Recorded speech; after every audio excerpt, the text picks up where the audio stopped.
നിങ്ങൾക്ക് ഉണ്ടാക്കി കൊടുക്കാം. ഇതിനകത്ത് ധാരാളം അയൺ ഉണ്ട്, വിറ്റാമിനുകളുണ്ട്, പ്രോട്ടീൻ ഉണ്ട്.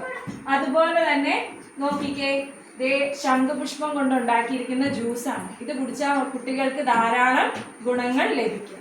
അതുപോലെ റാഗി കൊണ്ട് ഉണ്ടാക്കിയിരിക്കുന്ന പായസം, ഇത് കുട്ടികൾക്ക് വളരെ മധുരവുമാണ്, ശർക്കരയും കൊണ്ട് ഉണ്ടാക്കിയിരിക്കുന്നതാണ്. അപ്പോൾ ധാരാളം അയണും പ്രോട്ടീനും കുഞ്ഞുങ്ങൾക്ക് ലഭിക്കും. നമ്മുടെ കുഞ്ഞുങ്ങൾക്ക് അത് ഇഷ്ടവുമാണ്, മധുരമുള്ളത്.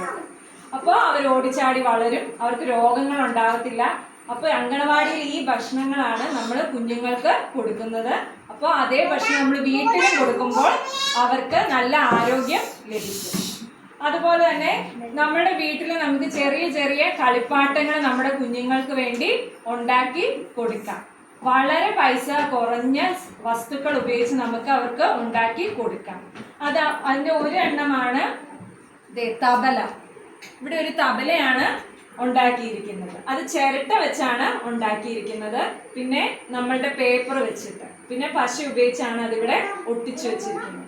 ഇപ്പൊ എൻ്റെ കുഞ്ഞ് ചോദിക്കുകയാണ്, എനിക്കൊരു തബല അല്ലെങ്കിൽ ഒരു ഡ്രം ഉണ്ടാക്കി തരാവോ എന്ന് ചോദിക്കുകയാണെങ്കിൽ നമുക്കിത് വളരെ എളുപ്പത്തിൽ ഉണ്ടാക്കി കൊടുക്കാം.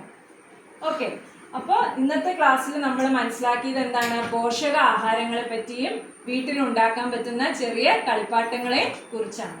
എല്ലാവർക്കും മനസ്സിലായെന്ന് വിചാരിക്കുന്നു. നന്ദി, നമസ്കാരം.